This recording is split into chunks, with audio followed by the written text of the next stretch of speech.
February, we announced to the public that Telkom and Airtel had come together and decided to undertake a joint venture in which we hope to build a new number 2 telco player in this country, where we hope to take advantage and optimize synergies in combining our 2 networks, our subscriber base, our distribution presence across the country.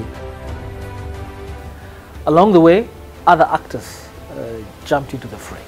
That was not to be expected, and quite frankly was not helpful. We don't fear the merger, for sure. Why would we fear the merger? You know, we've been here for 19 years, and every single competitor that has arrived on the scene, even the one that was here before we relaunched Safaricom, has said that within 2 years we will eat your lunch for you. I mean, Celtel said it, Zain said it, Airtel said it, and they're still going to eat our lunch one day in the future. What we have said, and we have said this publicly, and we've said it officially to the Communications Authority, all we want to make sure is that there is spectrum parity, that we each have the same amount of spectrum, because with the merger between Airtel and Telkom, they will have much more spectrum than we have.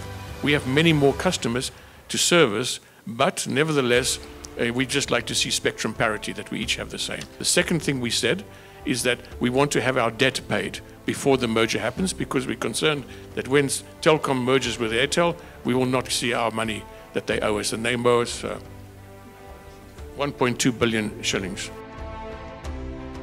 The way this market has been going, it's a dysfunctional market. It's a failed market. You talk about a subscriber base, the number 1 plays nearly at 70% of subscribers. You talk about revenues, the number 1 plays at 90% of revenues. You talk about profits, the number 1 plays at 105%, right, of profits of the industry. It is a market structure that exists nowhere else in the world but this country. Personally, I'm sad to see that there will be only 2 operators rather than 3 operators, because I think a duopoly is not such a great thing for a country in terms of becoming more competitive.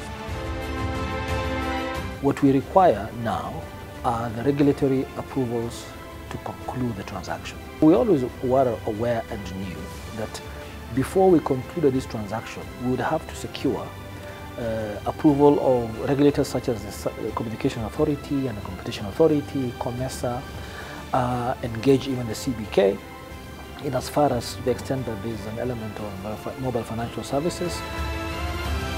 I am absolutely confident that the deal will be done before the end of the year. If it doesn't happen before the end of the year, then I think the future of the telco sector in this country will be bleak.